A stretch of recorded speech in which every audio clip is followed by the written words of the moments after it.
I get those goosebumps every time. I'm around, cause I'm hard to make everything feel fine.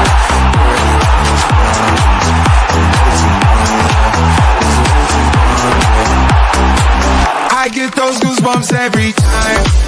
I need the high, throw that to the side. I get those goosebumps every time, yeah. When you're not around, we can throw that to the side. I get those goosebumps every time. Up the mags. Yes, sir.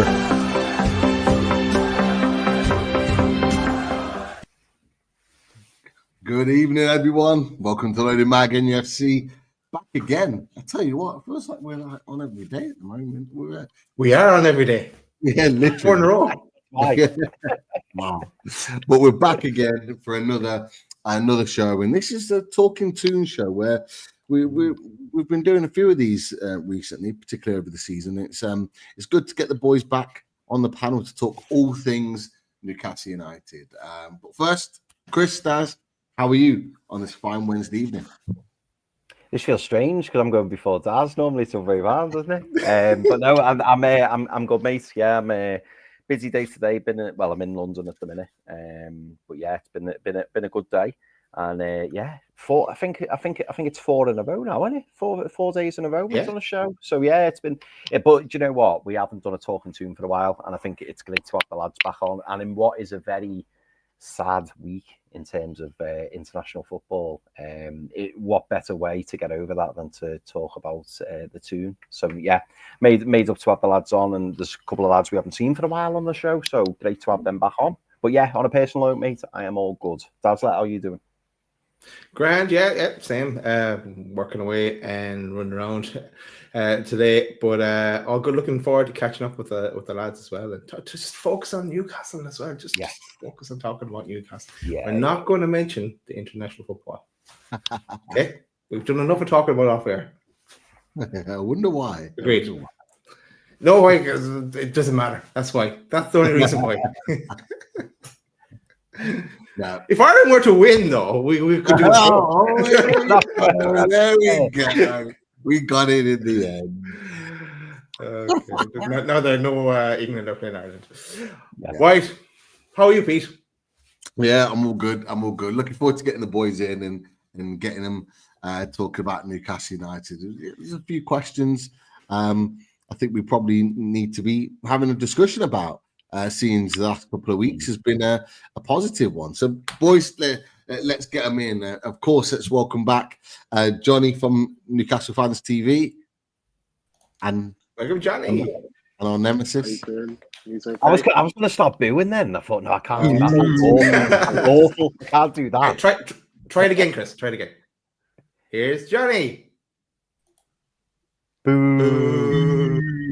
From a football perspective, Johnny, nothing else, mate. Nothing else. I love you. You know I do. I know. To be fair, the first person to give us a big cuddle and a high five after that game was you, Chris. So I'll give you credit for that. That's it, mate. That's it. Any reason to throw that game in? But I don't like talking about it, Pete. To be fair, like I don't really like mentioning it, so it's just sort of, it's normally you that bring it up. To be fair, mate, but.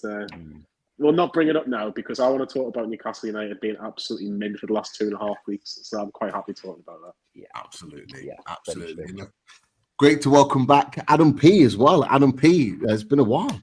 Hello, everyone. It's good to be back. It has been a while, yes, but it's been a couple of good weeks for Newcastle, so I'm in a good mood. And I'm sure all of you are as well. So it's a pleasure to be back on, and it's lovely to see you all. Top stuff. Top stuff. And of course, Geordie Josh. Geordie Josh? Isn't that Geordie Josh? I'm not 100% sure who this is. But there he is. It is. I know I've got the glasses on today, but don't worry, lads. It's me. As you can see, I know all that. But look, hope you three are okay. All the guests on the panel and everyone in the chat as well. Looking forward to another great show. It's been a while. Love these shows. Let's get into it, lads. Quality. And of course, joined us last time. We're going back again. Welcome back, Specs. Geordie Dread. Welcome, Specs. Yes. Yo, man, appreciate coming back on the panel again. Big up to everyone on the panel. You know what I'm saying? everyone, bro. Everyone in the chat as well. Do you get what I'm saying? So it's all Newcastle. So yeah, man, let's go. I'm ready, man. I'm ready. Good stuff. And he is here. He is here. We weren't sure if he was, but he's in the green room ready to come and join us. Wouldn't be complete without having Fumby in the house. So welcome back, Fumby, to the panel. Fumby, the voice of reason. Welcome. What's going on, people? How you doing? There's a lot of people in the chat today. Oh my god. There is. There is. Shout out to everybody. Cool, man. Big up, Fumby. Blessed, man. What do we expect? We expecting an elite panel because the boys have been elite in the last week or so. I have to say, and look, I've got a question for you. It might be a bit of a sort of a loaded question, should we say? But look, have we a Newcastle United back? Are we back? And I want you to interpret what I'm referring to as back. Look, we looked at Chelsea away, and it didn't look great. But then since then, we beat them in the Carabao Cup. We had a fantastic win against Arsenal, and then we beat third place Forest, who looked unplayable at times this season. And all of a sudden, the mentality and the mindset has changed. So, look, Johnny, I'll start with you. Are Newcastle United back, in your opinion? I think the Nottingham Forest game is probably the biggest statement that Newcastle United have made so far. And I'd argue that they possibly are back, but it's probably a good time to be back. And I'm not going to mention the international break at all because Chris and Daz have told me not to. But even though we've got this break, I actually don't think it's a bad thing because it gives players maybe a bit of time to recover for what's going to be a really, really busy November or end of November to March. You know, but still being 3 competitions, the Carabao, FA Cup and Premier League, in terms of whatever race we're in, this is the time where Newcastle need to put their foot on the accelerator. Your Villas, your Chelseas, your Manchester Uniteds, and I'm not going to throw in Arsenal because I think they'll probably will get a little bit of form and get into third. But there's no reason why Newcastle can't get into 4th or 5th and get that gap from those teams that are playing 2-3 games a week regularly, because it will catch up on them. We've seen it a little bit with Aston Villa already. Spurs are Spurs. We know what they're like. And I thought the Forest game was really, really important because you're quite right, Pete. Some moments this season, they've been absolutely spectacular. I thought the game that they beat Liverpool at Anfield, not many teams beat Liverpool at Anfield. They went to Leicester and won comfortably. I think they played Palace on a Monday night, and Andy Anderson kind of stole the show just by the way he played that night as well. So I thought it was a real big statement. And even at 1-0 down, I don't know if any of the lads disagree or agree on this, but I felt okay. Like, I know there's a couple of you went to the game on Sunday, but I felt quite comfortable even at 1-0 down. I felt if Newcastle could get the next goal, then they could win this game because I thought they were just lacking a little bit of creativity in the final third. And as soon as they sorted that out, and I think actually the first goal from Isak, only either Isak or Wilson score that goal. A striker's goal, just getting it on target, and see what happens in a crowded box. But you know, Willock on form, Longstaff on form, Tonali on form, Bruno probably his best performance of the season against Nottingham Forest as well. There were so many positive things to take from that. And yes, you're right, NUFC Mad Dog. I will keep on going because it's been brilliant to see Newcastle United play so well. And we've got Brentford in the Carabao Cup quarterfinal at St James's Park week before Christmas. That's a nice little early Christmas present if we win. So, yeah, Newcastle United are back, but from now until January, February, this is where put the foot on the accelerator and get away from those teams that are playing 2 or 3 games a week. And Newcastle will be around the top 4. Okay, I love it. I love the positivity already in the house. Adam, I'll come to you on this one. You know, what's impressed you most in recent games watching Newcastle United from what we saw earlier on in the season, where lots of fans in the fan base were concerned about the direction where Newcastle was going? What have you enjoyed seeing the most, and what's changed in your opinion? Well, to answer your first question, what I've enjoyed seeing the most, or perhaps what highlight I would actually say for Newcastle's TNO. I'm going to say it again. I mentioned it a few times this season, but I think especially considering the fact that Botman has had an ACL injury, he's our main centre half.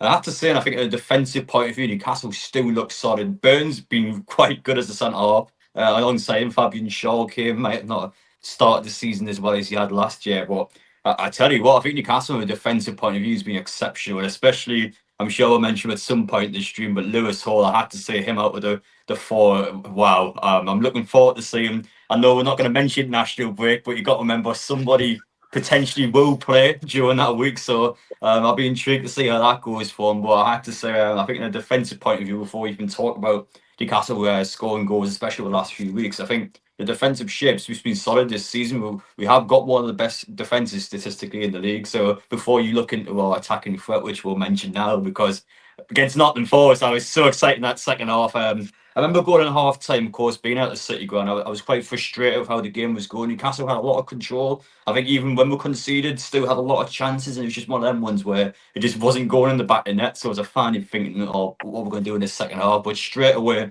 there's guns blazing, and then we just went at them, and Newcastle were able to pick apart a team that has been exceptional all season long. It was just a ruthless Newcastle performance where we were able just to stick it to a team that was able to do so well for themselves. And I think that was, as Johnny said before, the statement going into this international break, where Newcastle have now got themselves back on track. And it's not just the results over the last couple of weeks. The Chelsea, Arsenal, and the Nottingham Forest game, we all played well in. We played well in all those games, and I thought we deserved to win all three of those games. So going into this little break, and we'll come back with all due respect to West Ham on a Monday night at St James's Park. If you want anyone at St James's Park on a Monday night, it's one of the worst teams in form this season in the league. So Newcastle, you would think on paper, we're ripping them apart. But then again, probably the sort of fixture where Newcastle could potentially be a bit dodgy. And so it's just one of them ones where it's making sure we can be convincing, be clinical, and just make sure we can be consistent, especially during this festive period. We've got games every 3 or 4 days popping up. So it's been a massive few weeks for Newcastle, but of course, as Johnny said, it's coming up to a big part of the season now. So Newcastle need to make sure we can maintain this confidence when we come back, and I'm sure it'll be all right. Yeah, absolutely. This is it's going to be, and we'll get the fixtures up. We'll have a look at it in a second for all of us to get our opinions on this. Josh, was there a turning point for you in this season where you saw a change in Newcastle United? Obviously, the last few games we've been better, we've been good. We look like potentially back to our best. But was there a turning point? Was there a certain moment, a certain change maybe that you noticed that maybe turned the tide in our upturn of form? I think the most obvious and the most recent change has to be that Chelsea game in the Carabao Cup at St James's Park. They made 11 changes. They went in there with fresh legs. We just played Chelsea, 3 days beforehand. We're seeing that Newcastle United that we all know and love, the Eddie Howe and the intensity he drives into that system of Newcastle United, with your legs of your Gordons, your Tonalis, all of them players absolutely thriving in it. But yes, that Chelsea game was sort of the successor for our recent turnaround of form. We went into the games against Arsenal, Nottingham Forest, and it looks more like that Newcastle United. And I'm going to use the Newcastle United from the 2022-23 season when we got Champions League against Arsenal. I was really reminiscing on that game, thinking that we were watching that dark art, ruthless Newcastle United side, and that's really who I thought I was watching, actually. And I've been really impressed with the performances since that Chelsea game as well. So to answer your question, Pete, I think that Chelsea game was kind of the catalyst to this so-called turnaround form. Yeah, that was a big moment. I think we talked about it, Chris Daz, on our channel, like on one of our shows. I think it was Top Table Talk just before the game on the Wednesday, and it was we were talking about what could potentially happen: Chelsea, Arsenal, Forest. It was a massive game. We said it was probably the biggest game of the season at that point. So I completely agree with that. Look, Specs, I'll come to you. Who's been your standout player in this turn of form since the Chelsea game in the cup? Who's been the catalyst? Who's been the one that's kind of maybe galvanized this team and saw the improvement of Newcastle United? There's about 2 or 3. You know what I'm saying? The obvious is obviously Isak, because he's getting goals, and that's what football's about: getting the goals. To get what I'm saying. after certain fans were questioning certain things, I thought I actually thought some of our fans were robots, bro. Like some of the things I was hearing was wild about Isaac. You get what I'm saying? But we won't get into that. I think Hall, he's literally like, what I like about Hall, it's a nice story where he's young and he's growing and he's improving and Eddie hasn't, like, you know, at one point, even I questioned it, why we're not playing Hall more often, because Burns for me on the left, that's a wrap. That can't happen again. So he stood out for me as well. Joe Linton, in terms of when our form started getting better, I think Joe Linton on his day he can play anywhere, right midfield, left up front, left of midfield, whatever. So those are the actual standouts for me, to be honest with you. And Longstaff, he gets a lot of, you know what Longstaff gets, you get what I'm saying? So credit when credit's due. He's still a bit iffy to me, but I think Longstaff is what Longstaff is. He's not going to change. He will frustrate you at times, but you know what? He plays for the shirt. You get what I'm saying? And he tries his best, and we got to give credit to him as well. So yeah, those are the guys mainly for me. Joe Linton, I would say, from the turn of the form, Joe Linton has stood out for me. He's a monster. Yeah, that's been an absolute monster. There's a few people. Aaron Thompson's gone for Willock. Jonathan's gone for Willock as well. Jopadoni has gone for Hall. But loving Joey on 4. Umbi, I'll come to you. Like, what's it could be player, staff, formation. What's been the biggest sort of turnaround for you in the form that's almost kind of is replicated, like Josh said, sort of 2022. We've said it as well. It feels like from 2 years ago what we've seen recently. What's kind of been that biggest standout and for you? I think just Eddie Howe, man. I think we just have to have faith in this manager, man, because, you know, when he put the team sheet out against Arsenal and Longstaff was in the team, I promise you, if we lost that game, people will be screaming, get Eddie out of the club. People are already tweeting, he has no idea what he's doing. And this guy clearly does.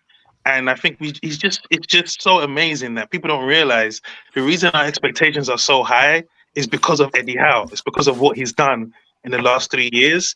And the last 3 games, you can just see, because even at the beginning of the season, people were saying he's lost the dressing room. The players don't look passionate anymore. The last 3 games, when they've scored, you saw what Joelinton did. He almost knocked the camera guy over because they were so just happy, and it's just working now. You know, it was just 8 games in.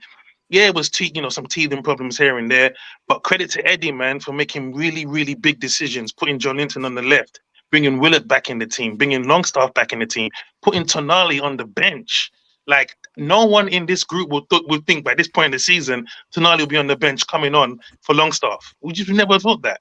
So I give a lot of credit to Eddie, and I just hope that we just, continue to support him even when it's not looking good. Just to understand this, we've got a very good manager at our club. I'm really glad you said that, and I had a feeling you were going to say Eddie Howe, which is why I left that for you. And it opens up a bigger conversation, boys, is because Eddie Howe is had quite a bit of stick, probably going back from back end December, early January. That's where the question marks started to be asked from sections of the fan base. It's continued all the way through, even to the beginning of this season, to that point at Chelsea away where there were the biggest calls, I would probably say, for his sacking. I've heard on social media since he's been at the club. Now, look, the turnaround of the last 3 games. And I'll open this up so anyone jump in as you feel free. Chris Daz, feel free to jump in, of course.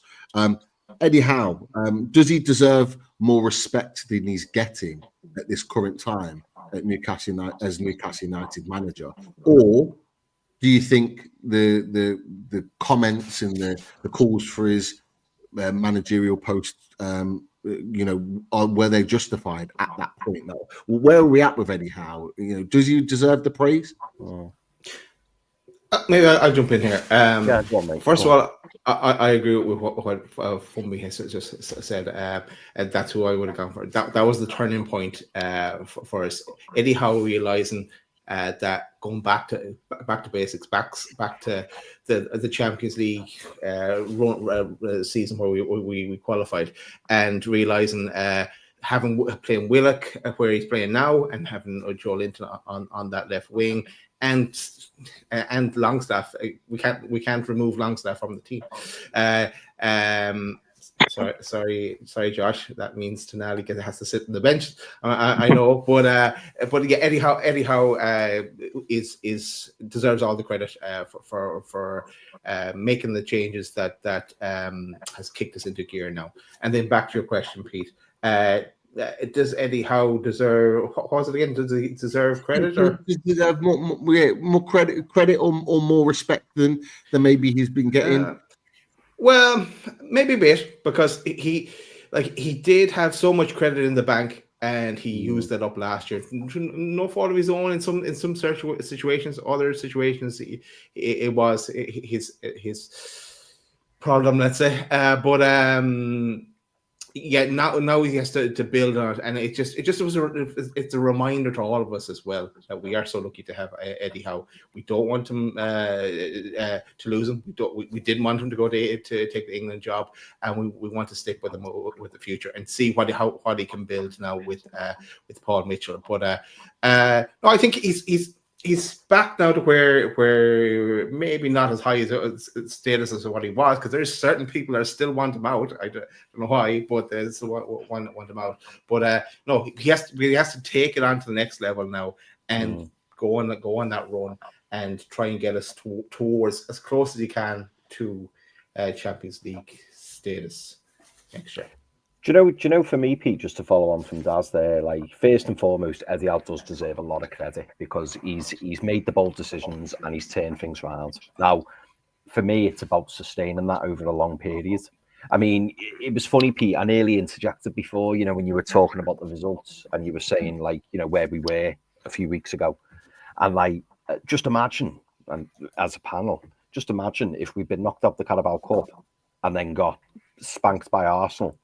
We'd all be saying a lot different, and people would be seeing it a lot different. And the only problem I have, not problem with Eddie, but the only thing I am worried for Eddie is that we know how fickle football fans can be, and we know, you know, we are, let's be honest, boys, we are competing at the top of English football, and like managerial careers can be turned on a sixpence. Like things can move very, very quickly. You lose 4 or 5 games in a row, and all of a sudden you're feeling the pressure. Now Eddie Howe signed up to that, and Eddie Howe knows that, as do all other managers.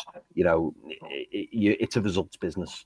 But my concern is, like Daz said, I don't think all these fans who are really against Eddie and they want to change and they want rid of him, I don't think these are going to go away. And the only way that Eddie is going to keep the majority of the fan base on board and keep those fans at bay who are saying, you know, he should go and he's not up to it, etc., is by getting the team to produce performances on the pitch and ultimately making sure that we get in Europe and, who knows, possibly win something. Because it's only then I think people will go, do you know what, he could be the man. Because let's be honest, boys, if we get to the end of the season and we're not in the European spots and we haven't won anything, we're all going to be reflecting a little bit, because, you know, we're assuming he's going to get backed in the January transfer window. You would hope that's going to be the case. I hope it's the case, as I'm sure all you boys do as well. But like, I think it's all a lot of ifs and buts at the moment. Credit where credit's due. He's turned it around, and, you know, beating Chelsea in the cup, beating Arsenal at home, beating Forest away, who were in fantastic form. It's great. But we spoke, didn't we, Pete? I know we'll probably move on to it. You know, the next 5 fixtures are 5 very winnable games there. So if we don't continue that form and we don't pick up those points, those 2 Premier League games where we've got our points, they can quickly just go like that, and then it's like we're back to square one. So I suppose that's my caveat. It doesn't really answer the question. Eddie deserves credit right now, but it's got to be sustained and it's got to continue for me. Anyone else agree with that, or got a different opinion on Eddie Howe at this point? Like I say, I'm opening it up. I think I'm not disagreeing with anything that's been said. I think the one thing I would add about Howe is that I think he does deserve a bit more respect, because anytime there's been any sort of question in his tenure at Newcastle, he's answered it emphatically. You know, you can even go back to when he first started. Can he keep Newcastle United up? Yes, transfers helped, but every team buys players when they're in a relegation battle to try and keep them up. We just did it a little bit differently in terms of actually bringing in 90% of the players actually did a fantastic job to keep us up in that division at the time. But we've just gone on from strength to strength as a football club, and Eddie Howe has been questioned every single time in certain periods of his tenure in terms of, can he keep us up? Yes, big tick. Can he get this squad into the top half? Yeah, comfortably in that first season, first full season. I'll tell you what you can do. You can give you European football, and not just Europa Conference or Europa League. He'll give you Champions League. Can he do well in the cup competitions? Yeah, we'll give you a big tick for that.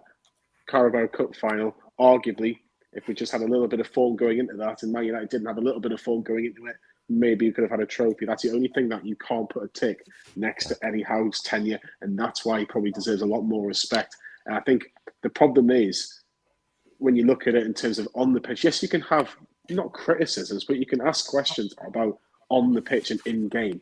Right, what are you going to do differently, Eddie, to try and get the points on the board for us? And I think that's a question that you should ask your manager, or you should be trying to get out of your manager, because that's what keeps him on his toes. Essentially, that's what keeps him in a job. Let's be brutally honest. But I think we just need to almost just go, do you know what?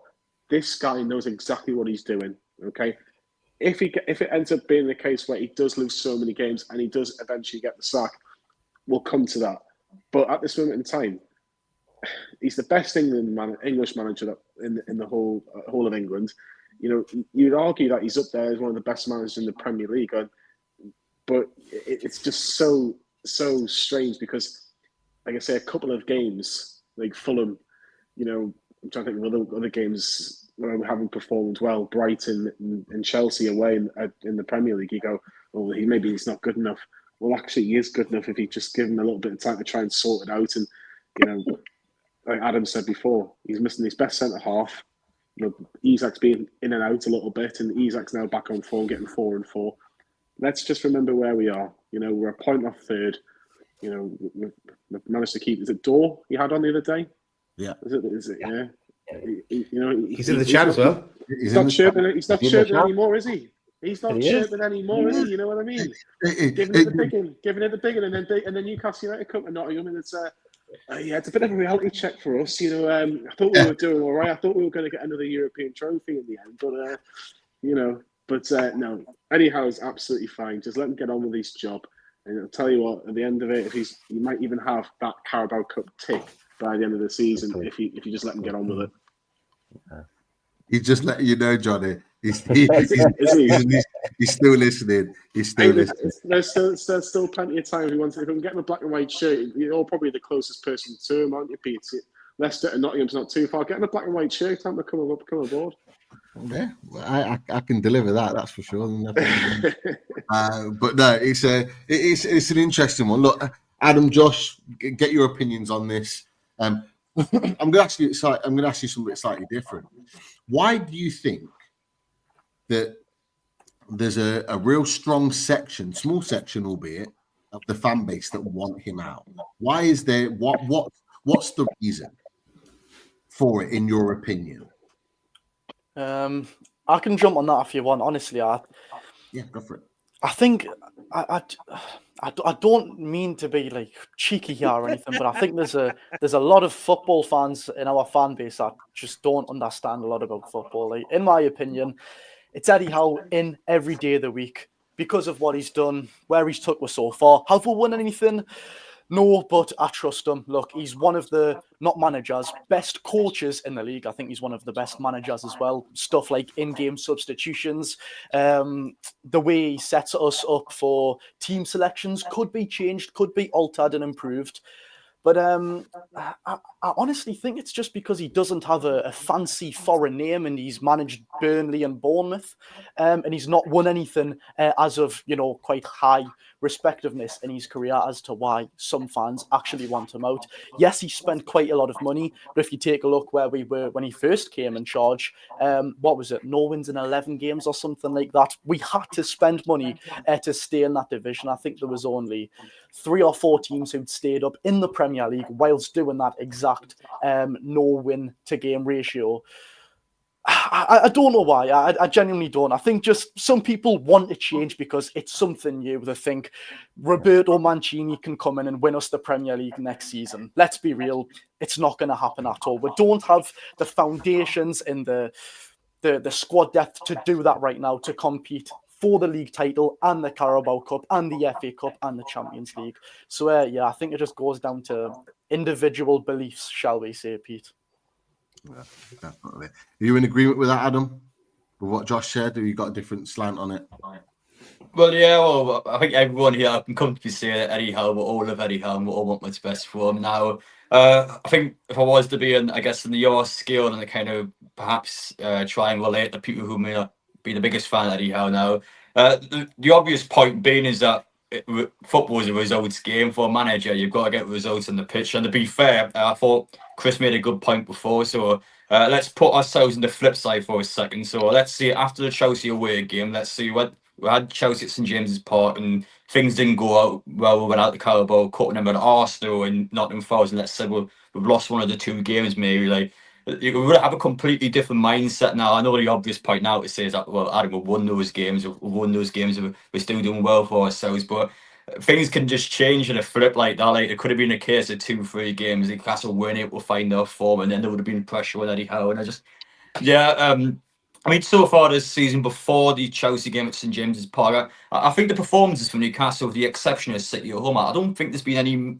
amazing performances from Newcastle. Some performances might have been half decent, but the reality was probably not the Newcastle of old, I think some people might have said, to be honest. And again, over the last 3 games, it just shows how quickly, once you get a good result in, things change. Things have changed for the better now. And Eddie Howe has been able to get the correct start 11 in. I think especially that midfield conundrum almost, where you want to start Sandro, you want to start Bruno, you want to start Giroud, but the reality was, even though they're probably our best midfielders, they're not our best midfield. And we've seen when you get Sean Longstaff and Joe Willock back in, it just gels better, and Joe Willock going out wide now gives us a bit of a different dynamic. And Newcastle just have, over the last 3 games, not just won the games, as I said earlier, but played well in them. Newcastle, I think, based on the performances I've seen over the last 2 weeks, it is a Newcastle of old. So again, it's a weird one, because if you asked me this question 2 weeks ago, and you spoke to everyone about this 2 weeks ago, straight away, fresh after that Chelsea away match, you probably would have had different opinions. That's just how football is. So always be patient, I guess, is perhaps the message you give Newcastle fans. I know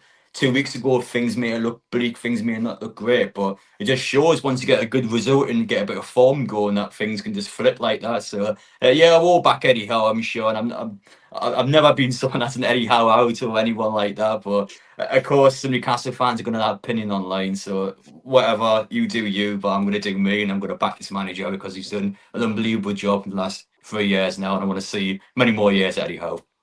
100%. Can I just come into this one? Go for it. Yeah.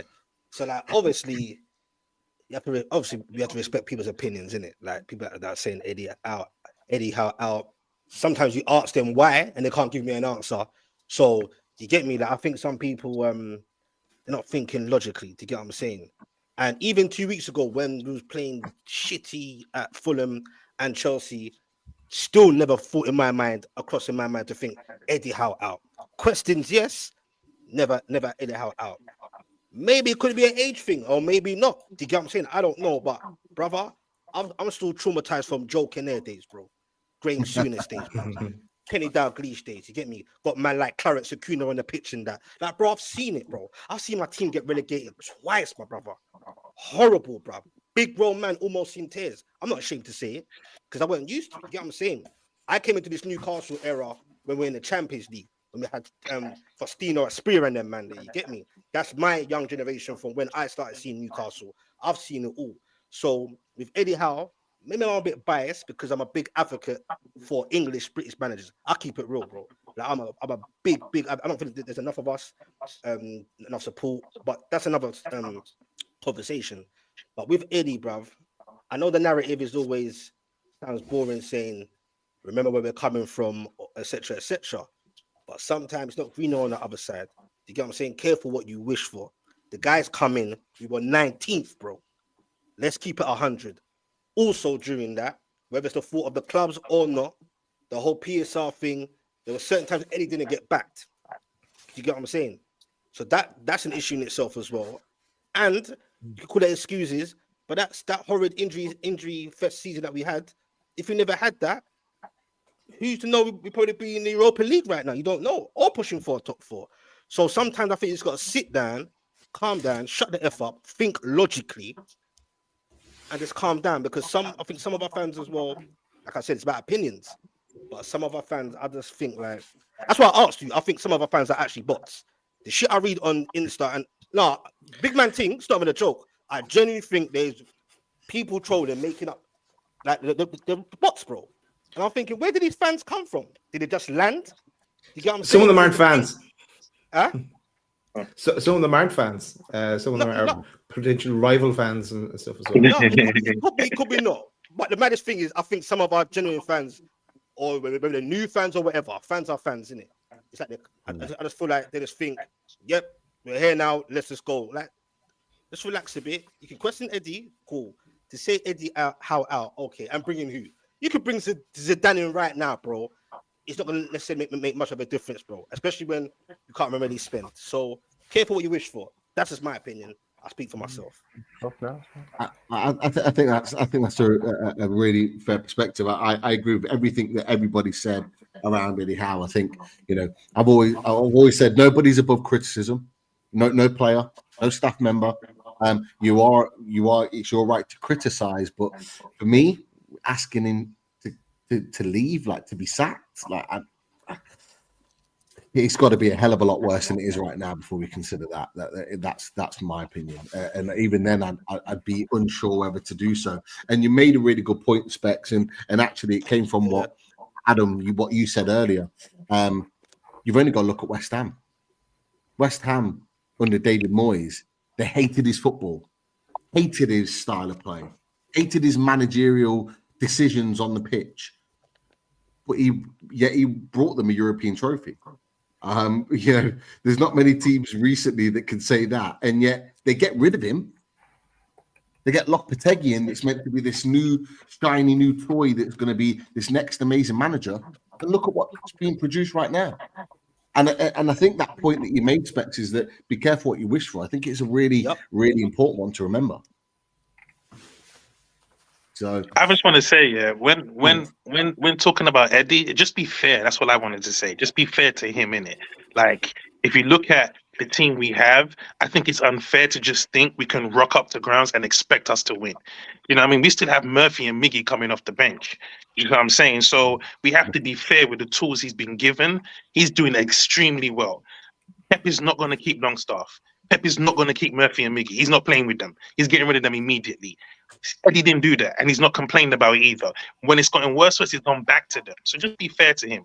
If the results are not, I would love us to finish in the Champions League places, but we can't assume we should be with our team. We just can't, because I don't think we have enough to just say we have to. It's ours. But that top 6 region, definitely. But just be fair to the guy, because 2 windows, we haven't bought players who can take us over that line immediately. So it has to be fair. You know, the board have to do a lot right now as well, especially to back him with more players.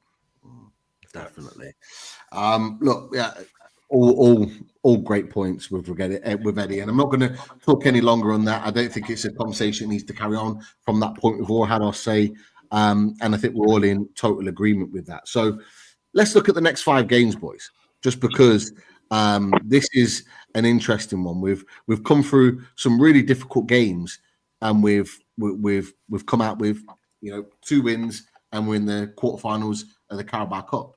So we've got West Ham to come next after the international break, quickly followed by Palace, and then we've got the big one at St James's Park. And Chris, I know you mentioned earlier, I think we all feel the same way. Is that we owe Liverpool one at St James's Park. Oh, mate, we unbelievably owe them one at St James's Park. And I said to someone in the chat before, I don't know if anyone saw it, like, not only do we owe them one, but a few people, and there's been a few Marylanders, not many people have said it. Maybe it's because of where I'm from, what I hear, mainly off Blues. But Liverpool in the league have yet to really be tested. And they'll be looking at that game coming to St James's Park and thinking, you know what, don't fancy that. Don't fancy that at all. We've seen them already get beat, obviously, by Forest at Anfield. But the other games, when you look through the fixtures, you think, you know what, it wasn't that. You know, you're not looking at any particular games going, oh, a really, really, really difficult game. And I think them coming to St James's Park, knowing Eddie Howe's team talk does it itself, doesn't it? Does it itself. Because he'll just say, just remember what happened last season. Just remember. and let's go and beat these. Let's go and show what we're all about. I can't wait for that game, honestly. It still pisses me off, lads. I'm not going to lie. We should have won that game. We should have won that game. We should have won that game. That is the best game that Darwin Núñez has ever had at Liverpool. And he only came on off the bench. I think he had like 10 minutes and he bagged those 2 goals. I've never seen him play as good as that since. Like, it's crazy. But look, you know, they're our next 5. You know, talked about Liverpool game, obviously Palace, West Ham, and then we go away to Brentford, who are up there challenging at the moment within those spots that we're sort of fighting in different performances. And then we've got Leicester at home to finish that section of 5. But realistically, how many games? And again, I'm going to open this up, so people feel free to jump in with your own opinions on this. How many games can you realistically see us winning out of that? 3 5? points. Three. Oh, how many you see us winning first? 3, man, for me. 3 games. Okay. 4 where for me. do you see the 3 wins coming in then? So West Ham, Okay. we should be able to do that. And Brentford game, and I say Leicester. So with the Liverpool one, come on, man, we all know what it is already. So I'm a bit touchy with that one. But the Palace one, you should probably all look at it in me thinking, what's Specs talking about? Bro, when we go Palace, I don't know what it is. I don't know if it's a travel down to my ends in London, and it's just too much for the lads. But bro, at Palace, it just seem a bit weird, man. Like, and I'm starting to think, is that going to become our bogey away ground? I hope not. But even when Palace are doing bad, we still can't manage in the last so and so. So that's just my feeling at the moment. I don't know about you guys, but yeah. I think it's slightly different, because if you forget about the bottom 3 just for the time being, Yeah. West Ham, Lopetegui under pressure, him not beating Everton was actually probably a big plus for Newcastle, because I think if he beats Everton, you know, they'll go, do you know what? Yes, it's been a bit of a tricky start, but we've got to win. Go at the national break. They're thinking probably, do you know what? We can kick on. Now he's under pressure because they haven't beaten a bang average team at home, and then they've got to come to Newcastle on a Monday night and watch every other game flash by and go, right, we really need something here against a team like Newcastle, where they've got scars after that 4-3 win, which was probably the game of the season for Newcastle last year at St James's Park. Yeah. Palace, I can understand where perspective's coming from, and I think it's a valid point. However, I know it's not. To be fair, Come on, Johnny, man. Let's keep it real, man. It's a I weird know one. I've done Palace a few times, but it's a tricky one to get to. Never mind play there, I can imagine. But there you go. But with Palace, Glasner under pressure can't get a tune out of some of these better players. The Mark Gay derby. There's a couple of background stories to that one.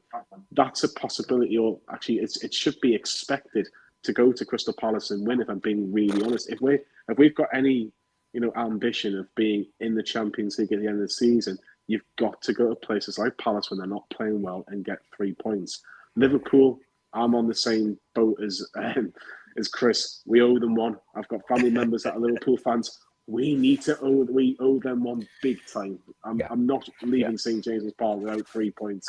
Brentford, I actually think Brentford away is the trickiest one. I know we've got a good recent record against Brentford, but they score. This is the thing with teams now. If you can get goals, you'll always be in games. If you're looking at a game that you're going to have to get 2 goals to win a game, that's hard enough. And Leicester, look, I'd like to think in the Pete derby against Leicester, we should get a win, but must win. Must win. Yeah, I know that's your Newcastle Sunderland, Pete, but I'm saying that they're 5 games. I think on paper you can even include Ipswich a week later. There's 6 games where you go, let's get as many points on the board as possible. And if we do slip up against Liverpool at home, at least we've got the points to back up. And you go into Boxing Day thinking, right, we're in a good place now. But Brentford, so quickly, I hear what you're saying on that one, but Brentford do leak goals, bro, and it can be had at. On a Newcastle good day attacking direct and intensity, I think we can get a few goals against them, potentially, as it stands. Was it 4-2 last game of the season? Brentford? Yeah. So they conceded goals even last season, but even recent, yeah. but we score goals. It'll be a high scoring game for sure. Oh, potentially. For sure. But look, Adam, Josh, Fumby, what you're looking at in terms of these fixtures? Where do you see the wins? Where do you see the more trickier games out of them all? Well, I'll start off first. I think it's been summarised well before from the lads. Now, out of those fixtures there, well, there's no reason why Newcastle can't look at every single one of those games. Bearing in mind after Leicester, well, in the same week we have the cup game against Brentford and then Ipswich Town away before Christmas. And I think Man U, shortly after Christmas, I think got Villa first, and then Man U. So like, all of these games coming up, I know. Realistically, we're not going to win every single game. The reality is, you can look at every single one of those matches, and I rarely think now there's any game Newcastle can look at and go, well, we're not going to win this game. Every single one of those games, if Newcastle turn up and let's say things go well for us, in our point of view, there's no reason why we can't win all those games. But obviously, the reality is we're probably only going to pick up 15 points. So. But when I look at all those games there, the ones that I fear the most, as mentioned before, Palace away. Now, I've been to Palace away 4 times. It's my 5th time this year. We never ever win at Palace away. If you take the lockdown win out of the way, because let's be honest, there was no fans during lockdown. The last time we've actually won at Palace, I'm pretty sure it was 2014, which is just mental when you think about it. We just never ever win at Selhurst Park. Liverpool is actually the only team since the takeover we just haven't beat. We haven't beat Liverpool at all since the takeover. It's just the one team that always gets one over Newcastle. And again, this is probably the best Liverpool team that I've seen in a good few years. Again, they look quality coming into this season, especially with City's major injury to Rodri. They're dropping off. Arsenal's not good enough to be first this year. When Liverpool come to St James's Park, they'll be playing with a lot of confidence. But then again, there'll be a lot of nerves in their point of view because City and Arsenal, not mentioned Chelsea in the cup, all came to St James's Park and all didn't win the game. So looking at Liverpool again, it's one of the fixtures that I'm pretty sure Liverpool, respectively as their team and their fans, they all look at St James's Park and go, that's not an easy game and we're going to have to play well in this match if we are to get something at St James's Park. So I think we are definitely that team where every single team in the league will look at Newcastle as well. So it's not just us looking at these teams that we're playing. I think all of those teams are going to look at us and go, you know what, that's a hard game and we're going to have to do a lot of work if we want to get anything from that. So just remember, of course, we can look at every single game objectively in our point of view, but I feel like all of those teams looking at us are going to be failing us. So yeah, we'll see how things go. But I think Palace away, Liverpool home, they're the 2 real tough games. To be fair, Brentford as well afterwards. Those 3 games are the ones there that I'm potentially looking Newcastle going to be getting pushed to the limit in. Can I just quickly, really briefly add, just to the Liverpool point? Liverpool have got to play Real Madrid and Manchester City before they play Newcastle. Now, if I'm asking for 2 teams that I want to see Liverpool play before the players at St James's, I probably would be picking Real Madrid and Manchester City right now. So that's not bad. To be honest, though, the way Manchester City and Real Madrid are playing right now, Liverpool probably beat them easy. That's a fair point as well. For me, though, the toughest game on that list is Newcastle West Ham because that's the game that sets the tone for the rest of those fixtures. That's the game we have to win. Like we can't rock up there thinking, yeah, it's just West Ham. That's the game we have to show that we are ready for the next 4 fixtures. Beat West Ham. We walk in a bit, we walk into the other games feeling really confident. So that's the game we have to take seriously because one, there's the international break and we don't play till the Monday. So we really have to take West Ham like Liverpool's coming to our ground. And that's the game for me that will set the tone for the rest of those fixtures. All of those games are winnable. But West Ham is the one we have to get out the way because it is the game we're supposed to win. So for me, we beat West Ham. Then we go into there. I mean, I don't go to Palace Newcastle no more either because every time I go, we just don't win there. I don't like the ground. I don't like the way we play. I don't like the train ride to Palace. I don't like the walk to the station. I don't like anything about Palace. But that West Ham game, we get them out the way, and then everything else is a possibility. Like everything else is a plus. Yeah, I think if we can bounce into those into those 2 games, West Ham and Palace, I think that sets us up so well. For Liverpool. But Josh, give your thoughts on this before we move on to my next question to you boys. Well, first of all, looking at that West Ham game, I don't want to be quite disrespectful to West Ham fans and say, yeah, it's a nailed-on win, blah-de-blah, easy 3 points, because knowing Newcastle United, that's the only game out of the 5 that we will lose. But seriously, on paper, we should be beating West Ham. They're struggling under Lopetegui. They've spent a lot of money. And Kudus, their star player, is out for that game because of some sort of ban. I forgot it now. But we should be beating West Ham, Crystal Palace. Everyone has said it. We just seem to have a day off whenever we go to Selhurst Park. The only thing I can actually remember about Selhurst Park, apart from Nick Pope having a glamorous display and Callum Wilson scoring an overhead kick, that's genuinely all I can remember us doing. So, look, on paper, we should be beating a struggling West Ham side, but is it kind of going to be like the Molineux, although we have won there recently? It's just that bogey ground. Liverpool, lads, I'm not even trying to be funny when I say that game last year at St James's Park is the most furious I've ever been leaving that ground. Oh my God. It gives me nightmares, but look, it's going to be a really, really hard game. It sounds quite weird to say such a well-playing team or a bogey team, but we just can't seem to beat them, no matter with Alexander Isak's disallowed, and it shouldn't have been an offside goal away at Anfield, blah, blah, blah, the list goes on. They seem like the only team in the Premier League this season that is maintaining a consistent sort of performances. We've seen Man City's lost 4 in a row, 2 in the league. Arsenal and Chelsea have only won 1 in their last 5 Premier League games. So it's going to be a really, really big, tough test. It really is. Yeah. Brentford away. Thomas Frank's a great manager. Brentford have a great squad in Burmo, Visser, Janelt, just to name a few. But I do think we can go to Brentford and get 3 points. Like Spec said, they do score a lot of goals, but they're also quite leaky at the back as well. So I think that is a chance for Newcastle to get another win. I mean, what is it?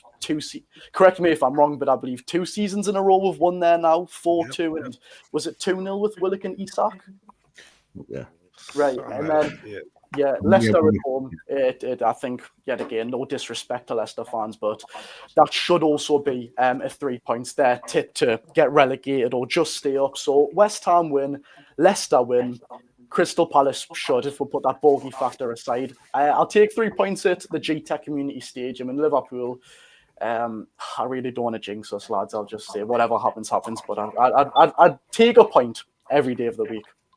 Yeah. The one for me is Palace. It should be going there and winning. We need to get rid of this hoodoo that we have at Palace, where we just seem to struggle for some reason. We're a better team than them. We've got better players with them, but it is kind of been masked their performances recently because they've had Eze out, they've had Wharton out, they've had Nketiah out, and for a fact, boys, that in 2.5 weeks' time, they're all going to be back and ready to play. And so there's a high chance we're going to be coming up against a different type of Palace. Now, for me, I still think we should be beating them regardless. Teams have gone there with those players in the team and beat them. There's no reason why we can't if we're playing the way we are. But that's the key one for me. Just like Forest was for us. When you're going away from home and you're picking up valuable 3 points, that's key. I do personally expect us to go against West Ham and beat them. Yes, we've had the international break, so every team's going to be a little bit out of sorts. But being at home at that moment, being at St James's Park should be the difference. And I don't care how we win against West Ham. I just want us to get the 3 points. I don't care if it's convincing or not. We just need to win that game. And then we set ourselves up, as Fumby said, nicely for the rest of them. So, hey, Pete, do you think if we beat Palace like really bad, like a 4-0, and make Mark Gahey look bad, do you think that looks bad for him, like coming to us? Do we want to do that to them? Do you know what I mean? Yes, we do. 100%. 100%. And I tell you why, is that I think if that happens and we tear them apart, right? I genuinely think Palace are going to panic in January and they're going to want to sell Mark Gay. Personally, I don't think we're going to go in for him. And I think they're going to put themselves in a really difficult position where they're trying to get him out the door, because speaking to Palace fans, they want to invest because they've still got areas of the team that are weak. The problem is they've got no money. They've got no money to put down to buy players. So they need to generate money by selling players in order to reinvest. And Mark Gay is the perfect player to move on. They've just signed like 3 defenders. So they've got replacements in there. The fact that they're playing a back 3 and they're playing Mark Gay in midfield tells you everything you need to know. A lot of people were like, why the play? I asked the question, why are they playing him there? I genuinely saw it. If you've got Mark Gay as your best centre-back, and he is, you play him where he plays best. You don't play him in midfield. I don't know whether you guys saw it like this way. Correct me or give me your own opinions on this.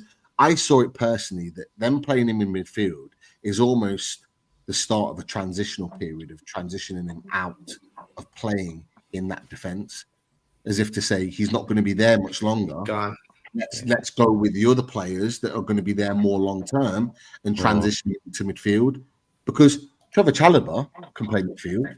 He played there before in that role that Gay played, so they could have played him in there. He's played in that position more often, but they chose to go with Gay instead. And I just thought it was interesting.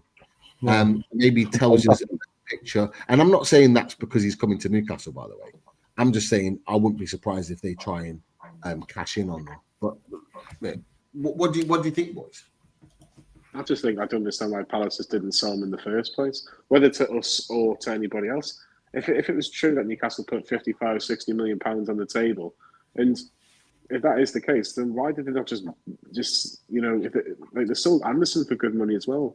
And you're thinking, well, just if that's your plan, then they just didn't want to sell it to Newcastle? Is that the only reason? They just didn't think it was a good move? They probably thought, well, we finished not a million miles away from Newcastle. Did they say us as a competitor? That's the only thing I can think of. But I think Newcastle. If I'm Newcastle right now in terms of the Gay situation, I wouldn't 100% say I'm not going to say you shouldn't go back in for him, because there is a player there. Let's be honest, he was outstanding for England in the Euros, arguably England's best player in the Euros. You could make that argument, but I wouldn't be. I'd be offering half the amount of money that we paid for him, that we put in for him in the summer.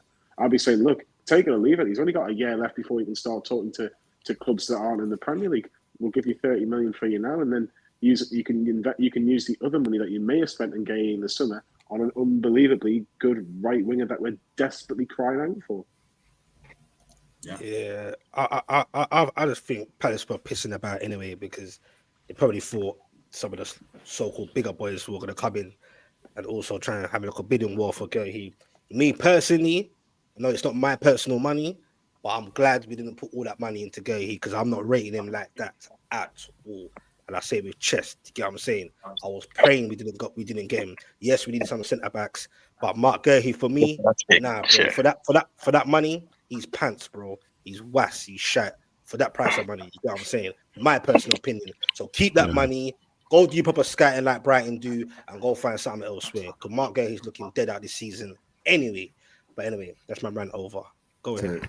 So Specs is saying that he wants Gay in January. Gay out before he comes in. That's what he's saying. I'm not on it, bro. Don't go back for him. I'm not on it, bro. My big sort of question for you boys next, and have a think about this, because we're gonna do some housekeeping in just a second. But my question to you boys is what are you expecting from the January transfer window? Wait to think about that, because we've got some housekeeping and some reminders for people in the chat to come up with. We do. Well, first of all, we have. I think you're going to tell us about the competition, Pete, before we go to a few questions. So we tell our loaded members about what's on offer, and it's not the spinny wheel this time. Yeah, it's not. So we have to give a massive thanks to Pete Graves of Sky Sports News, because Pete Graves, a big friend of the channel, big supporter of the channel, is he has offered us 2 tickets to give to our chatters, to our people that come and join us, our community, our loaded ultras, and it's for next week. And it's an evening with the Newcastle legendary centre-back Philip Albert and friends as well, some familiar friends from the entertainers years as well. The likes of Steve Watson, Darren Peacock, John Beresford, and of course Pete himself. And it's on Wednesday, the 20th of November. So we have free tickets for you to win tonight. And so, in order to win this, for one, you need to be able to be close enough to attend the event. So that's the one thing that's really, really important. Very important. Very important. And the second important thing is you need to be able to answer the question. And you need to be a member. Oh, of course, a loaded ultra. So the question that we have for you is, what Belgium club did Newcastle United sign Philippe Albert from in 1994 for 2.6 million? The quickest in the chat will win the tickets. So we'll keep an eye on the chat for everyone to put in. Quickest ones win. First two will get the tickets each for that. So we'll let them build up as one or two answers start trickling in. So if you're no, Niall, wrong answer, Niall. Sorry, Niall. I think we have one winner. No, David may be correct, but he's not a member. Oh no, Dave H. That's harsh, man. Dave H. No way. No. So if anyone can copy and paste Dave's answer, got a chance to win tickets for Philippe Albert evening. And we have a winner. Yeah, one winner. Hey. Let's Stapleton. Yes. So congratulations to you. You have won yourself a ticket for the evening.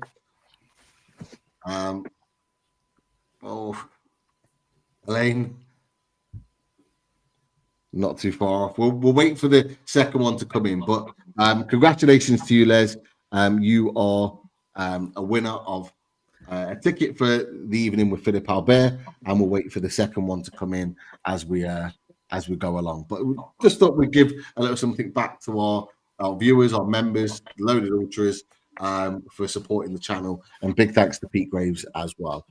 So we'll sort out. I'm just thinking. Another answer. Do we want to give Les the 2 tickets so she can take her friend? No, you can have the 2 tickets, of course. Les, you can have the 2 tickets for sure. Let's do it that way. Les just goes with someone. Bring a friend. Take a friend, Les. If you contact Loaded Mag and NUFC, we'll give you the details of how we'll sort out the evening. But big thanks to you. Well done, Les. I'm sure you're going to enjoy your evening. That is for sure. Cool. Right. What else have we got, guys? Yes, we've got plenty of comments in the chat. First of all, actually, I want to say to Foxy, and Foxy has seen my message. I want Foxy to DM me because our show from last night, Mika was impressed with Foxy's knowledge. So Mika wants to get in contact with Foxy. So we put you two guys together. Maybe he wants to offer you a role, Foxy. But don't forget us when you're rich and famous. Yeah, don't forget us. So I'm going to start off with a question for Josh. And Josh, the question is, what started your unwavering love for Sanderson Halley? Oh, where do I start, mate? Bloody hell. Do you know what it is? This sounds weird, right? But what first started off my eye for Sandro Tonali, I mean, quite a few people in the chat, not to put anyone down on how old they are, but I think it was FIFA 21. He got like a Future Stars card when he played for Brescia or something, and he was absolutely unreal in my team. Then he went back on loan he went signed for AC Milan permanently after that loan move. And I just kept an eye on him. Turns out he signed from this team here to this team. It's just that AC Milan and Newcastle connection. I think I just love the way Sandro plays. He's so elegant. He's not yet, but he will be world class.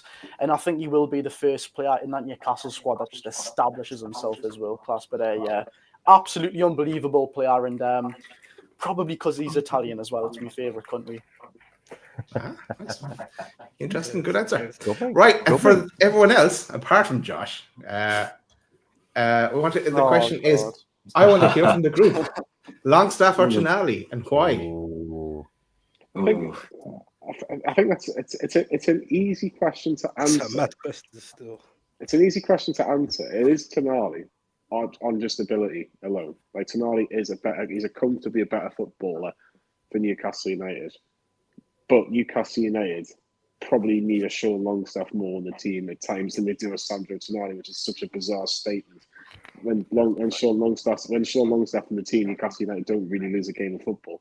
When Sandro Tonali starts, yes, he's been outstanding in certain games, but we don't know enough of what he has to bring and what he brings for Newcastle, which I know which will disappoint Geordie Josh completely. And I'm surprised he's not crying right now, if I'm really honest with you.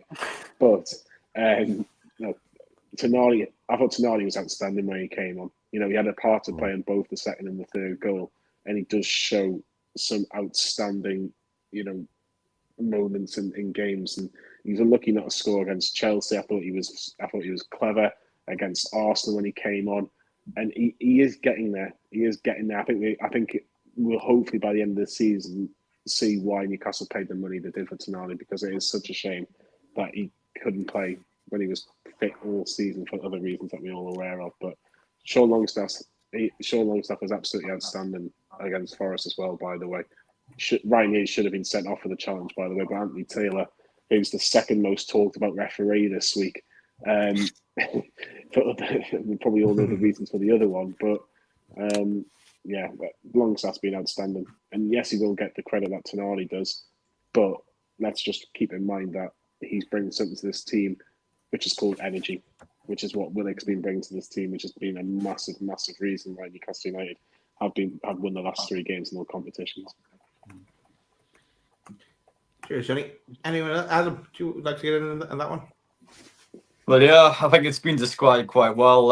Obviously, Tonali again is a much better player than Longstaff, but Newcastle, I think, as a team, plays better when Sean Longstaff and Joe Willock. I think when both of those in the midfield three, and you have Joe Willock out in the wide, we've seen over the last few games when it's the midfield three of Bruno, Willock, and Longstaff. It's Newcastle's best performing midfield this season, even though on paper it's not Newcastle's best midfield. So it's just how it's been able to gel together. I want to give a lot of credit to Sean Longstaff because he's always quite a vocal player. I think especially when you listen to these interviews and when you hear him talk about his time in the club, he's always someone that's kind of wanting to prove a point. He always feels like a bit of a scapegoat. He feels like fans are perhaps a bit overly critical towards him, and he's a player that wants to kind of put his statement there. And again, not just the fact he's a homegrown player, but the fact is he's a good player. Sean Longstaff is a player that should be a long-term player for Newcastle, and he's someone that over the next 3-4 years you want to continue to keep at your club. Not every player at your club is going to be at the level as your Isaacs, your Brunos, your Botmans, whoever it may be. You always need players there that are going to be there to be good in the dressing room. He's a local player, that's why he knows the club well. He's been at the club through some pretty bad times, I think it's honest to say. So he's someone that fully knows the club inside and out. And he gives 100%, hence why, even though it's not always a better player, he's in a conversation like this, because out on the pitch, he gives 100%, and he's good enough to be in that team. Newcastle play better when he starts, so you have to say, you know what, Sean Longstaff, he deserves to be in that starting 11, and it's his spot to lose, in my opinion. So again, I know it almost looks like we're going to be taking the mick out of Geordie Josh and pointing the finger towards him, but the truth is, Sean Longstaff over Tonali. Yes, he has to be Tonali on the bench, in my opinion, at the minute. But again, we'll see once Newcastle do in fact draw or lose a game. Maybe you do switch something up. Tonali will find his place in there. He's someone, again, he's quite young, so he'll be up and coming. He'll be ready to get that opportunity. And again, off the bench, as Johnny said before, he's exceptional against Forest, and Tonali, and the spells that he has, is quality player. But for now, Tonali is on the bench for me, and Sean Longstaff starts. Nice one, Adam. All right, Formby and Specs. I'm going to have a different question for you guys. I'm going to go to Formby first. This might be throwing you under the bus here, Formby, but I'll try it. Right. Tom, I'm going to switch Tom's question a bit slightly. Tom says we probably need to get rid of one big player if we want to spend. Who would you get rid of, Formby, if you had no option but to get rid of someone? Callum Wilson. Oh, Get rid of Callum Wilson. I'll be so sad to see him go. because he's one of the best strikers in the world. But if we had to lose a big player, I'd have to look at Callum. You know, I just feel like that's the safest option we can look at. If we're talking about stars in the team, though, if we're gonna say stars in the team, this is gonna sound crazy. Okay, I'd sell Bruno. I'd Facts. sell Bruno. I don't No think question Bruno at all. is not replaceable. I want to sell Isak because it's hard to find a goal scorer. If we had to, I'm not selling Joelinton. Yeah, you know what? If we sell Bruno, Joelinton's not going to be happy. Okay, let me rephrase that. Okay, I'll sell. Yeah, that's a terrible question, man. That's difficult. Yeah. Horrible. It's difficult.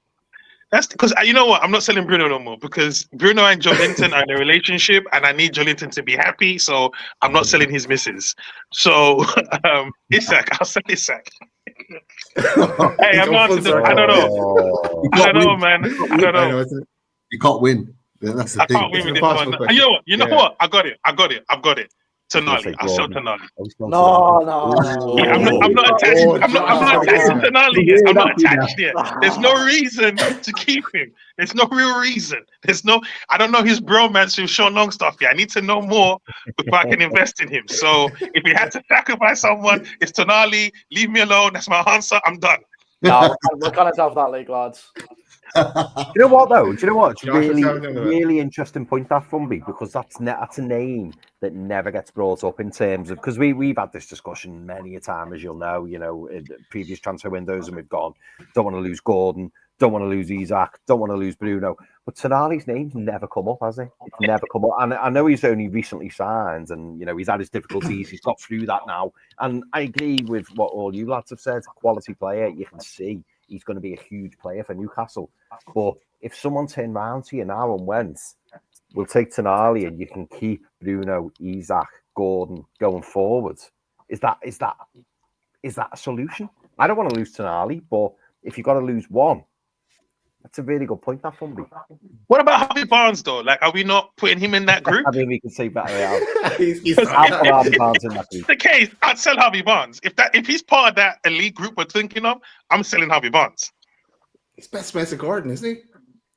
I would invest. But Barnes is not in that situation. Barnes is not in the Isak and Bruno level. You're not putting him in that group. I think it all depends on how much you're going to get for Barnes. I think if you're going to recoup the vast majority, if not all, of the 38 that you paid for him, then I think it's, to be fair, as much as I love Harvey Barnes, I think it's kind of a no-brainer if you're going to recoup that level of money for him. The one thing I say about Tonali is our boy Vinny, who's AC Milan fan that's come on our channel before, he's always been adamant that Tonali will return to AC Milan at some point. The problem is that I don't think Tonali goes to another Premier League club. So for me, I think he goes back to Italy. The big question you've got is, can they afford a player of his ability? Because we paid big money to bring him in. Can they afford that same money to go back? Because I'm not going to lie, if he was to ever leave, and I don't want him to leave, I'm not selling him for any less than what we bought him for. No, he's still young, still talented, superstar for Italy. Like, he doesn't leave for anything less. And this is the thing. It will be, for me, if he is going to leave Newcastle United, it will be probably at the end of a contract. He'll see his contract out and go. Like, it won't be for big money, because I just don't think the clubs that were likely to sign him will put that sort of money down, because they just don't have it. So that's kind of where I'm at with that. But we're going to be accused now of wanting to get rid of a big name player. That's what happens when we ask that question. Put that out there. We do not want to sell any of these players. None of them. Just for discussion. That's it. Because people. And we want to keep Eddie Howe. Eddie wouldn't. Oh my god! Right now, Specs, I'm going to go to you. And if you say Matt Target, I'm not having it. Do you want to answer that question? This one? Yeah, go for that one. Oh, okay, yeah. No, well, who knows, meaning like I'm not as gassed over Bruno Guimaraes as most of our fans. I'm not gassed off him, bro. I've never have been that gassed over him. Do you get what I'm saying? And I'm not afraid to say how I feel in it. So it wouldn't be a long conversation if I had no choice. Which are the big ones? Also Bruno. Do you get what I'm saying? I don't think he's as bad as a bad boy baller as everyone thinks. I think most of our fan base doesn't really call him out when they're supposed to call him out. Where others like Longstaff is an easy target. You get what I'm saying? I think he has off days. I think sometimes he holds the ball for too long. I won't get too deep into it, but it's not a shocker to me if someone said, "Oh, shall we sell Bruno?" I'd be like, "Go ahead." If I had no choice, I wouldn't pick anyone else over him. I had a big star, the Isaacs, the Brunos, the Tonalis. Yeah, I'm selling Bruno, bro. I'm not as gassed as over him as everyone else is at all. Okay, that's fair, mate. Fair point. Keep 100. It's not a popular thing I said, but it's just my opinion. That was the question. It was the opinion, mate. You can't win no matter what answer you No. give. Don't get twisted though. Like I'll keep it. Like obviously, I don't want it to. Don't get twisted. I don't want it to go nothing. You like those now? Crazy. This is Bruno, bro. But the question. Oh, they'll be coming for you now. They're coming for you. Oh, You know what, Specs? I'm all for it. Yeah, go on. I'm all for it. Do you know what, Specs? He shouldn't be our captain either, by the way. But go on, that's another conversation. You know what, Specs? I felt the same here, but he stepped up one. But when Bruno and Joelinton start doing that samba in the midfield, it's just beautiful to see. Like when Joelinton's having a good game, Bruno's on it. He loves it. Like he almost. But when he's on it, standing the foot in the top corner. He's too. For the way we gas him, it's not enough. I'm seeing the way we gas him. That's all it is. Right. I'm saying he's get me the way. I think we over gas him, over put him on a pedestal. And I'm like, bruv, you ain't that. Get me, you ain't that great. Not on and off. You're not that. That's all. Just a level we gas him up. That's all. I'm not having a go at him. Trust me, believe me. Just a few little shout outs as well. First to Jop, hope you get well soon, mate. I think you're feeling a bit under the weather during the week, so hope you get better. And the chat rolled in behind you there as well. Also, Lisa says, and I think Les has mentioned as well. Sorry, I missed that, Les.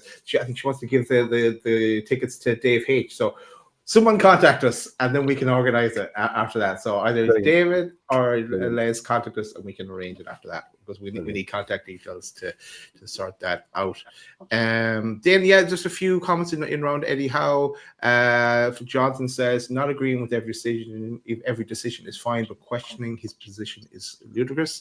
And Alan Wilson says, Eddie is too soft-spoken. I'd be happier if he was like Alex Ferguson, to be honest. Different era as well, Alan. But interesting. Then let me see, is there one or two more here? Yes, one from Claire says we get onto the January transfer window again.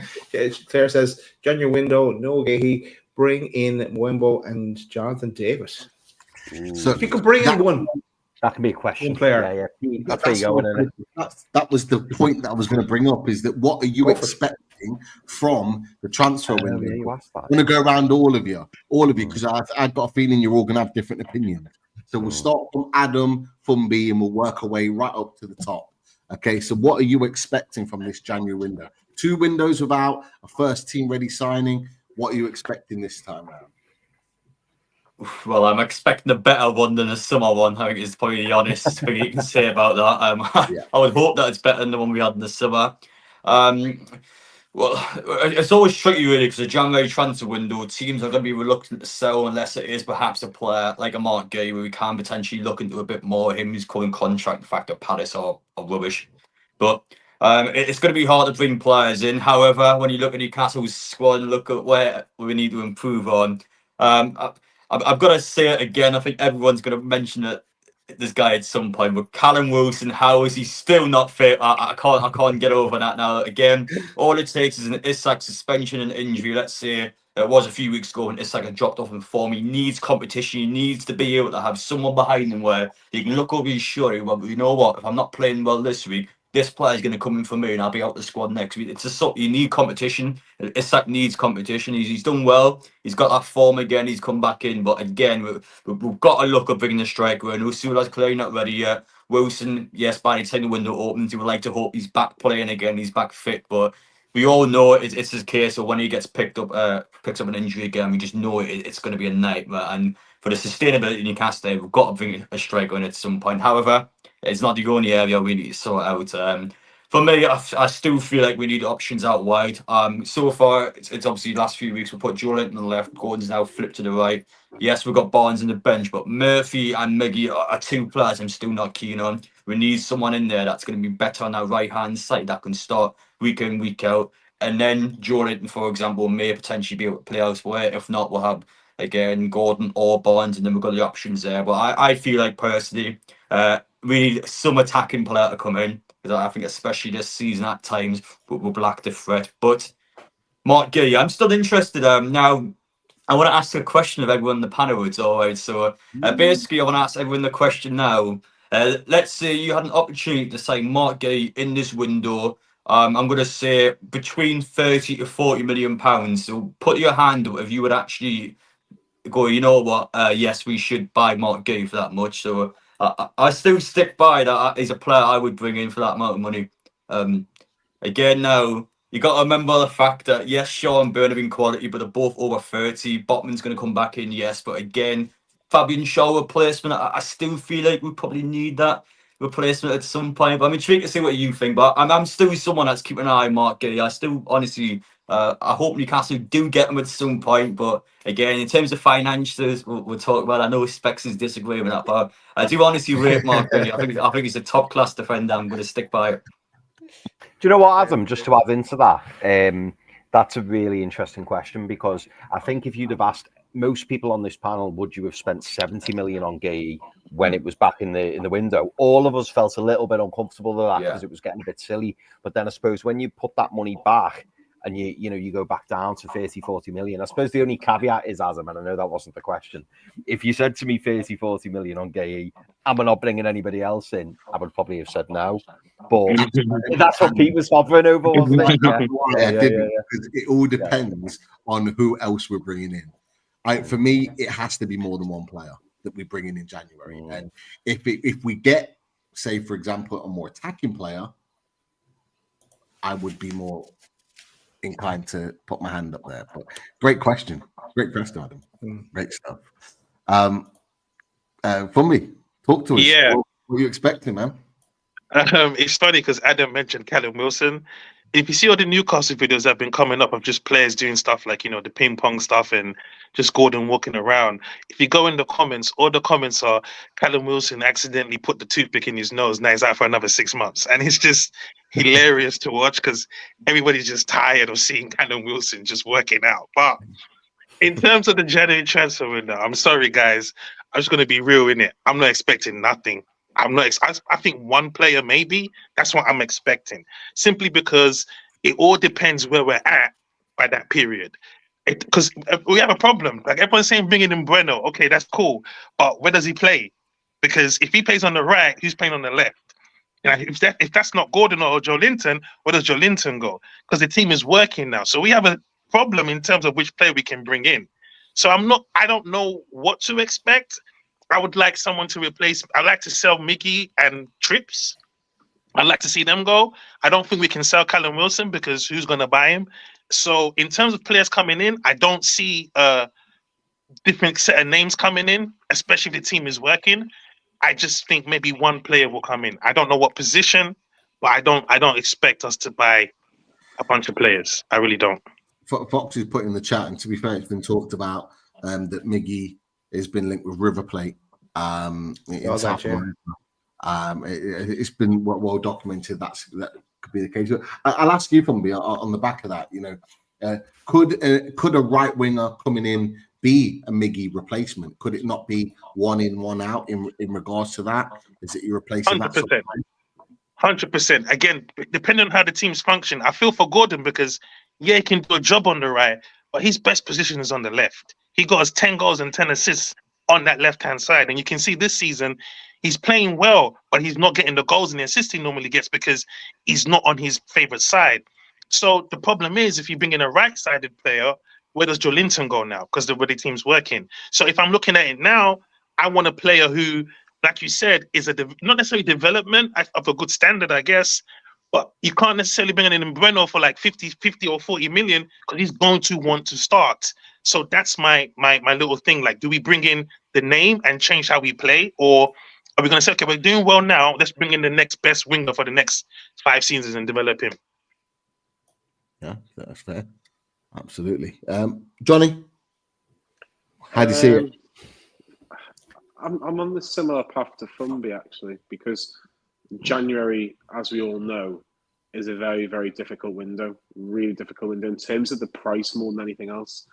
However, if I flip it on the other side, you look at some of our best players we've bought. Bruno was bought in January. Gordon was bought in January. So you look, deals can be done.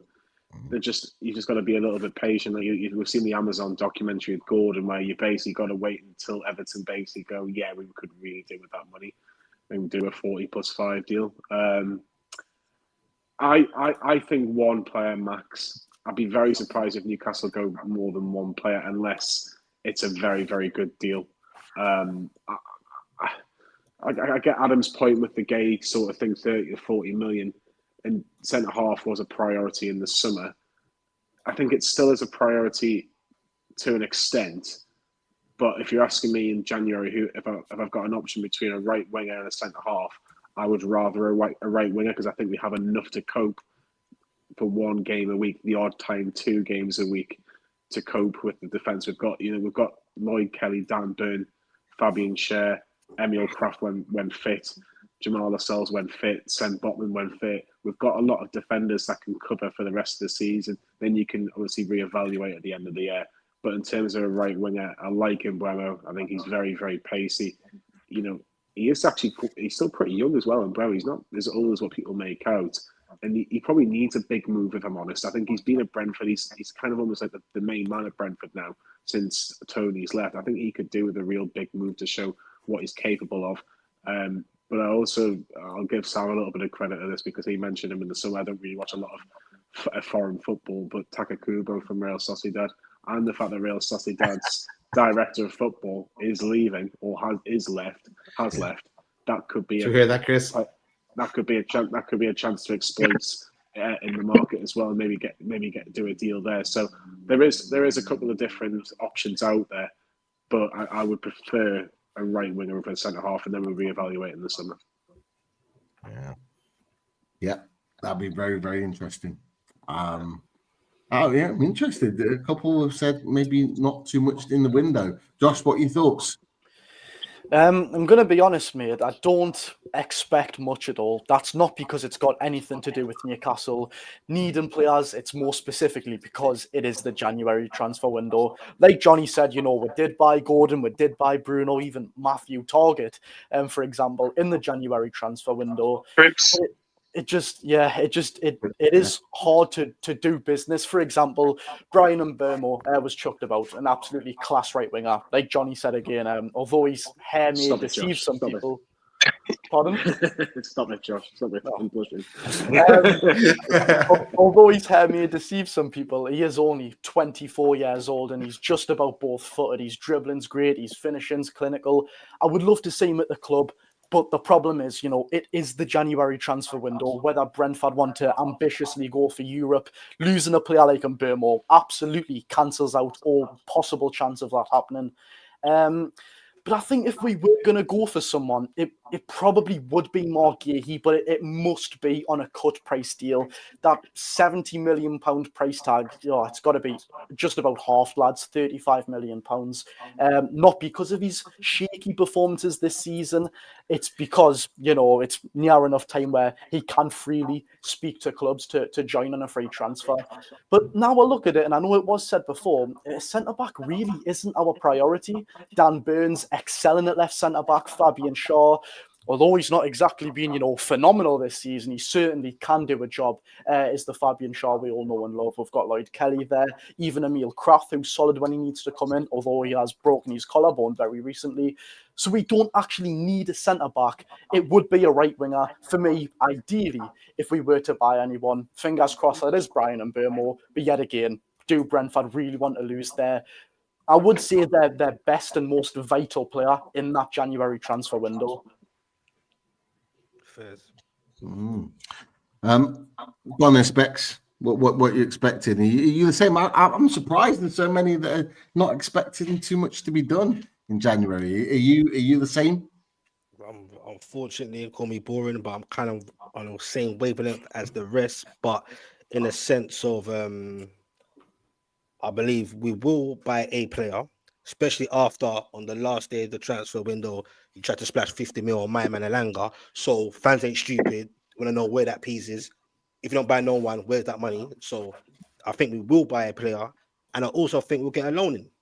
Not sure what position in terms of loan, but I generally believe we'll buy a player and maybe a loan. Don't think we need centre backs as such. I think Botman is coming back. I'm not sure when Lascelles is coming back, but yeah, don't forget about him too. Do you get what I'm saying?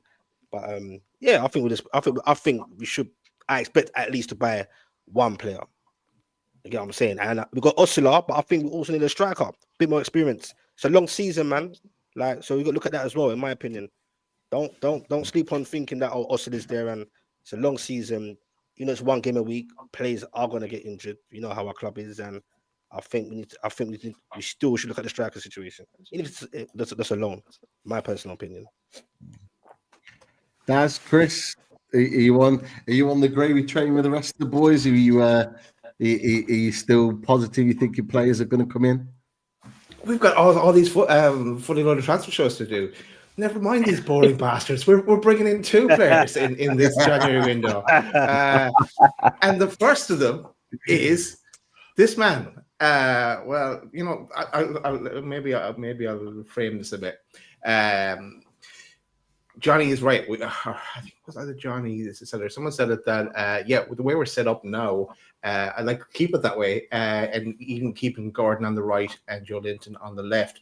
But we there's going to be injuries, suspensions, blah blah blah. We need to mix it up a bit.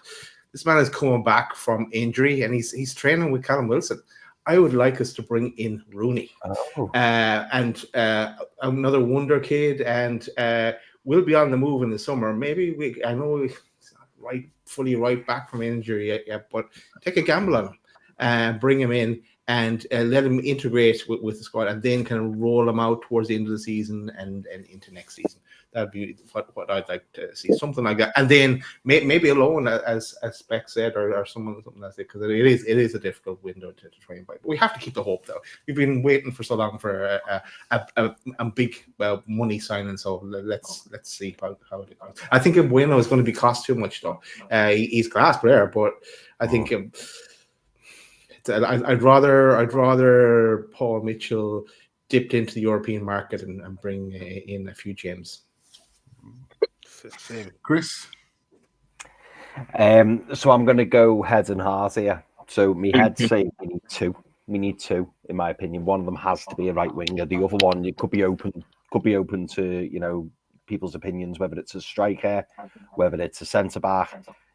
I mean, a centre back could walk in now and, you know, comfortably play football. If it was a striker with Callum Wilson back and Isaac playing, you could argue maybe Wilson would have to go to bring the striker in. I don't know. So the two positions that we need are right wing and centre back. And I mean, boys, I've been banging this drum for a long time. Like, I still think long term we need a new goalkeeper, but maybe not for the January transfer window. That's a separate show, I'm sure. But yeah, I think right winger priority. If we're getting two, ideally, you know, maybe a centre back or possibly another striker. But my heart is saying, like, I won't be here like I have been the past couple of windows. I was so deflated. I was, when we never brought in the players who I thought we should and could have. So I'm remaining on the fence in terms of I'm not going to jump in. I'm going to be doing the transfer shows. I'm going to love the transfer shows, and we love all the speculation. I'll probably jump on the joyrides as soon as it starts, but I'm slowly preparing myself for the fact that it might not be the window that I believe in my head it should be. Bare minimum should be a right winger, bare minimum. But I actually think in my head there'll be two. And one of them has to be a right winger, but my heart won't allow it, is what I'm saying. Chris, is the other one Andy Carroll? It should be Andy Carroll. A different option. That's what we need. What we should be doing is buying his club as part of the multi-club model. That's what we should do. So that would be the dream scenario. But for me, head and heart aligned. I'm going to end on this. Head and heart aligned. We are bringing two players in. And if I'm disappointed... So two first team players, absolutely. And I've said to you boys before, like I don't care even if one of them's alone. So I don't mind if we go and spend 35 million on Gay, for example, as Adam brought up. And then the other one, to save money for the summer, we go out and get on loan for 6 months. And it's more of an attacking player, a player that's not playing regularly for their club, at a high tier club. Bring him in, give him 6 months, and do it that way. I do think that we sometimes let the loan market go without actually exploring it. And there are some good loans that are made that I don't think we take advantage of. I'm not saying we're definitely going to get a loan. I would rather 2 first team ready players come in, like Antoine Semenyo at Bournemouth. Like, he's another one I would go and get on the right hand side. I think he's quality, and I think you get him cheaper than Mbeumo, and they're both a similar age. I think Semenyo's 23, I think 22, 23. Like, so they're a similar age, similar makeup in terms of their quality. And Mbeumo's slightly ahead. Yeah, great age. It's slightly ahead, and Mbeumo had more time in the Premier League, but I think Semenyo is a quality player.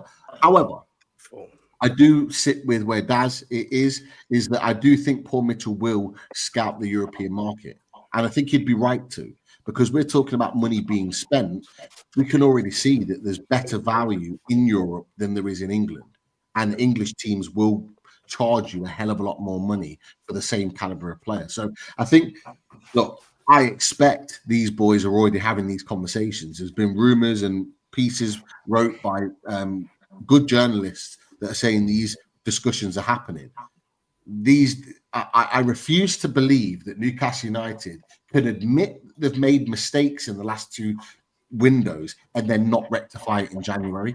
I refuse to believe that would be the case. For me, if they're going to go through January and not sign a player or not bring a player in, then I'd be asking the question: what have Paul Mitchell and Eddie Howe been doing for the last 6 months? What have they been talking about?